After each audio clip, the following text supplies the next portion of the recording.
Trauma bond and the narcissistic mother. This one is probably going to hit home for me after I finish this video because really fundamentally now understanding how deep these trauma bonds go.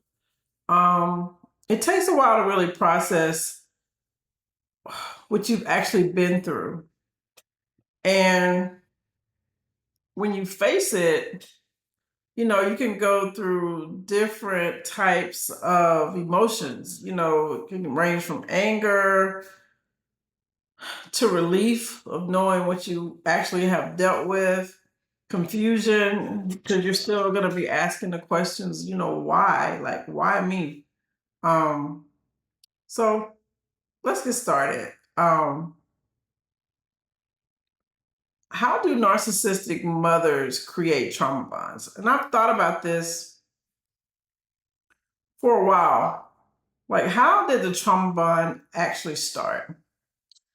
Um, if I really go back and think about when I was a little girl, the way that I actually felt about my mother,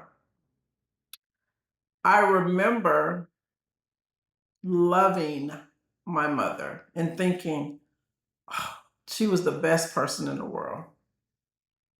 And my mother was very dainty. She was very small, always very well put together. And I remember one day she was sitting at the table painting her nails. And we just moved into a house, which I thought was a new home, but it was a house that we had lived in previously, which I did not know that. So I'm outside playing one day. I'm probably around 5 or 6 years old. And this teenage girl walks up to me and she says, "I remember you. You used to be with your daddy all the time." And of course, I didn't remember the girl because she said, "You were just a little bitty thing and you were always with your daddy. You were always with your daddy."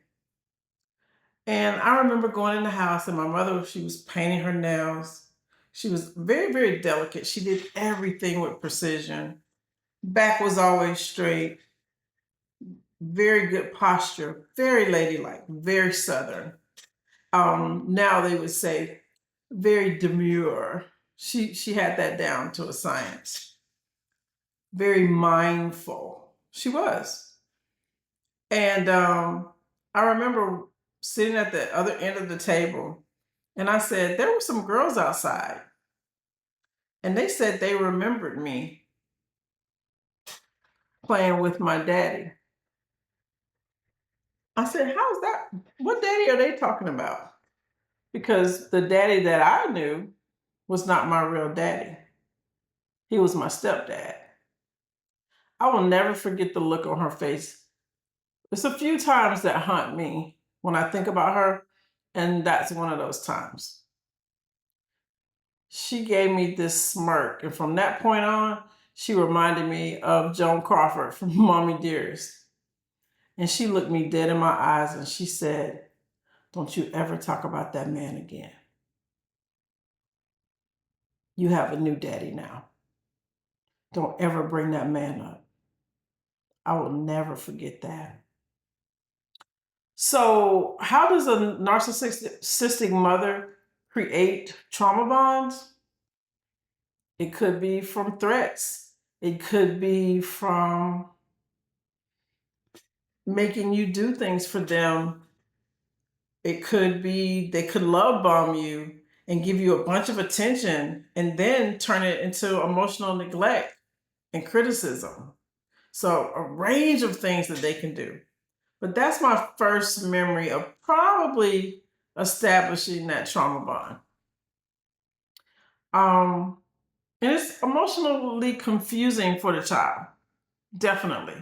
Because at that point, things changed. I never saw her the same because I remember the feeling that I had in my heart. Like, I just loved her. And I can remember even before I asked her, what were those girls talking about? I remember sitting at the other end of the table thinking, when I grow up, I'm gonna paint my nails too. I don't paint my nails.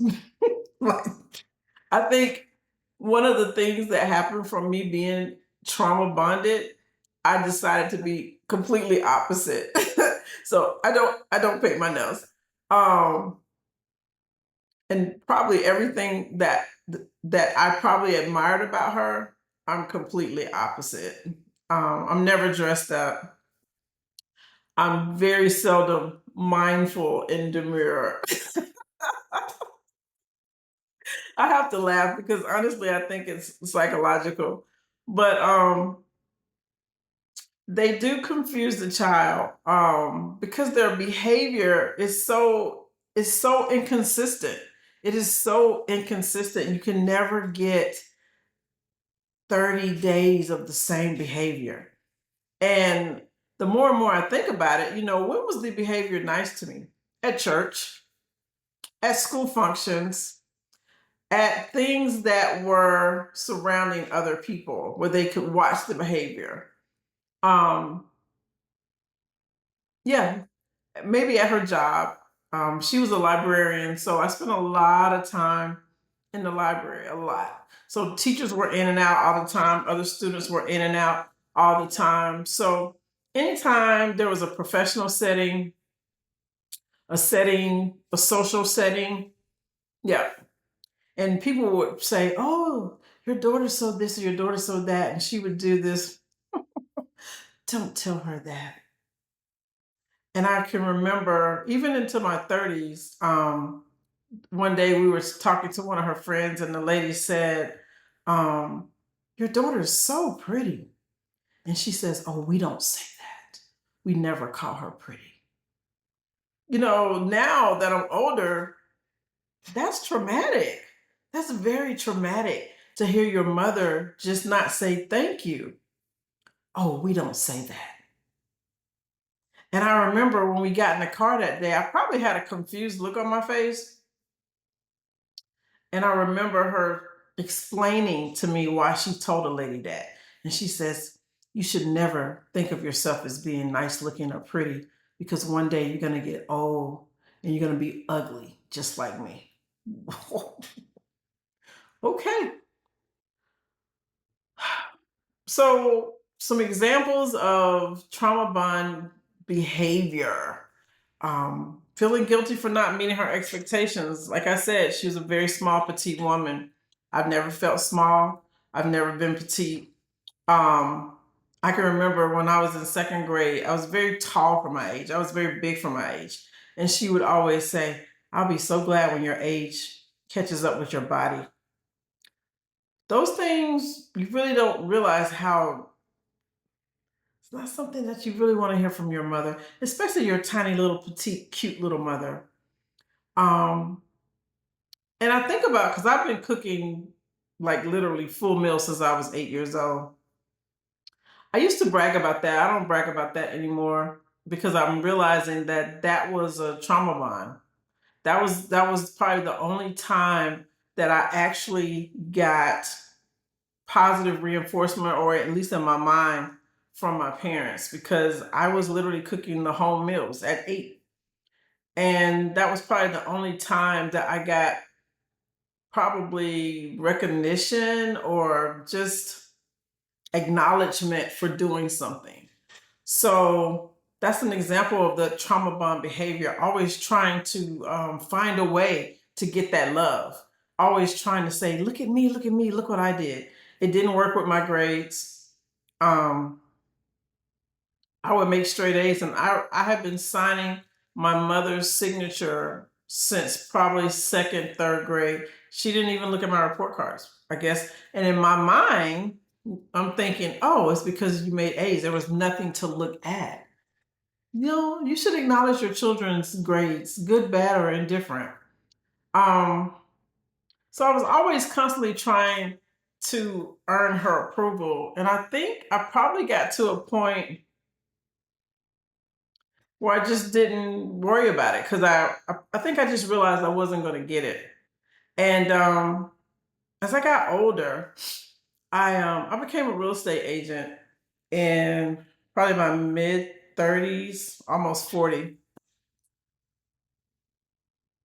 My golden child sibling bought a house for me, and he and my mother were buying the property, and I was the real estate agent. And this is before I realized this was a narcissistic family system. This is way before I realized I was a scapegoat child. I didn't know. I just knew that they made me feel very uncomfortable. That's all I knew. And I remember the week of the closing, I didn't want to go. I did not want to go to the closing. And my broker at the time was an older African American woman, and she really helped me out a lot in my new career in real estate. And I called her and I said, Ms. Randall, I said, I have a very strange request. And I said, if you say no, that's fine. But I said, I don't want to go to the closing at the end of the week. And she said, why? I said, my mother and my brother are going to be there. And I said, the anxiety that I have, I said, is so high. I said, I just don't want to go. I said, I don't even know why I don't want to go, but I don't want to go. I said, could you please go to that closing for me? She said, yeah, baby. She said, I'll go. When the closing was over, my mother called me. I was at work because real estate was really my part-time gig. And my mother called me, and I remember her saying, who was that woman that came? And I said, oh, that's my broker, Miss Randall. She's really sweet. She's helped me out a lot. Oh, she's funny looking. Is something wrong with her? Is she retarded? This lady was one of the biggest African American real estate agents in that town. And I said, no, she was funny looking. And I thought to myself, that's why I didn't want to go.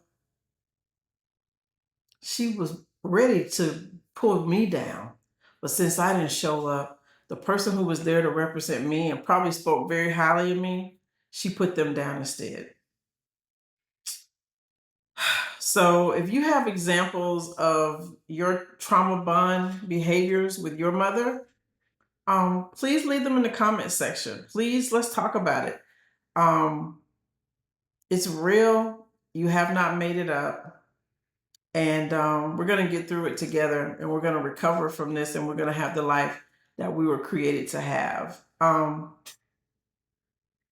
If this feeling feels familiar, you are not alone.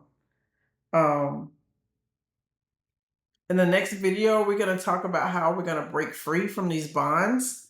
I've been working on that for most of this year, and I want to help others break free from these